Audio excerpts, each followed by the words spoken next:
하루 사망 5명, 부상자 250명.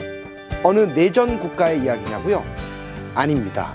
2015년 대한민국 산업 현장에서 일어나고 있는 현실입니다.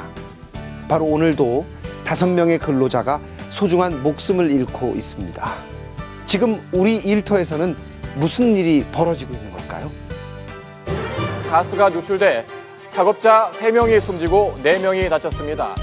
유해 물질 가스 배출이 12시 50분쯤 경기도 파주에 있는 디스플레이 공장에서 질소 가스가 노출됐습니다. 부산의 한 조선소에서 크레인 해체 작업을 하다 구조물이 추락하는 바람에 4명이 숨졌습니다. 울산 공장의 폐수 처리장 저장소에서 폭발 사고가 났습니다. 용접하던 협력업체 직원 6명이 숨지고 끊임없이 반복되는 안타까운 사고. 문제는 사소한, 누구나 사전에 막을 수 있는 아주 사소한 하나를 소홀히 한 것이 돌이킬 수 없는 결과를 불러일으키고 있다는 점입니다. 즐겁고 신나야 할 일터. 그러나 당신이 오늘 집으로 돌아갈 수 없다면 어떻게 하시겠습니까? 농담이 아닙니다. 지금 귀 기울여 듣지 않으면 우리 중 누군가는 오늘 집으로 돌아갈 수 없을지도 모릅니다.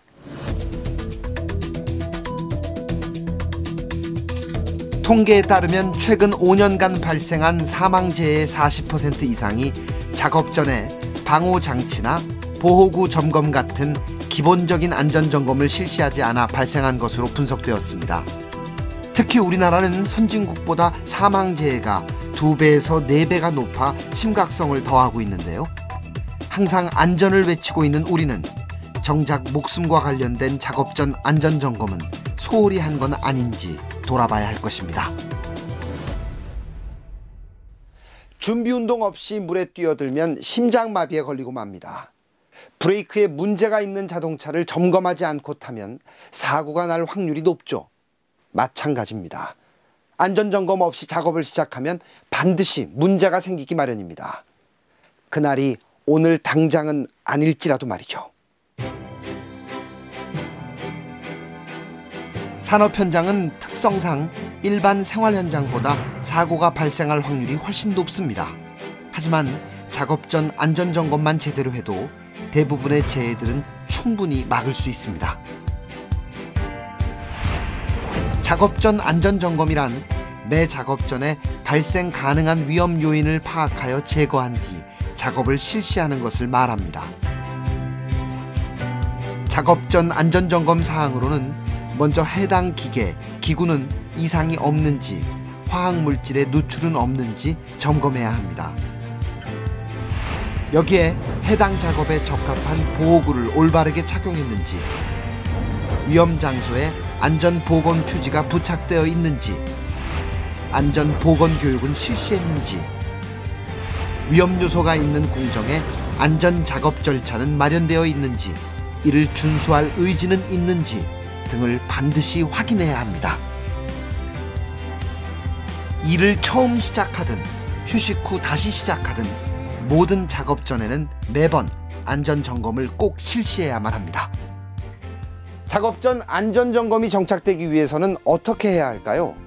산업 현장의 주체인 여러분, 사업주와 관리감독자, 근로자가 각자의 역할과 임무에 충실하는 것이 무엇보다 중요합니다. 사업주는 작업 전 안전점검의 습관화와 실천 문화를 조성하도록 노력하고, 관리감독자는 해당 작업에 대해 안전점검과 개선 대책을 수립하고, 근로자는 작업의 위험 요인을 파악해 보고 및 대응을 해야 합니다. 여러분, 혹시 나도 다 아는데 라고 생각하시나요? 맞습니다. 아마 몰라서 못하시는 분은 드물겠죠. 문제는 알면서도 하지 않는 것. 핵심은 바로 실천입니다. 사고를 막기 위해서는 작은 것, 사소한 것부터 안전을 실천해야 합니다. 시작 전에 안전을 살펴보는 습관을 기르는 것, 차 타면 안전벨트를 하고 길을 나서면 우측 보행을 하듯 이제는 근로자뿐 아니라 국민 모두 작업 전에 또 일하기 전에 안전점검을 습관화하고 생활화해야만 합니다. 우리는 그동안 수없이 안전을 다짐했습니다. 작업 전 안전점검이 구호에 그치지 않고 일터에 뿌리 내리기 위해서는 여러분의 관심과 참여가 절대적입니다. 명심하십시오. 여러분의 실천이 즐겁고 안전한 일터, 건강한 근로자, 오늘도 무사히 집으로 돌아갈 수 있는 행복한 대한민국을 만들어낼 것입니다.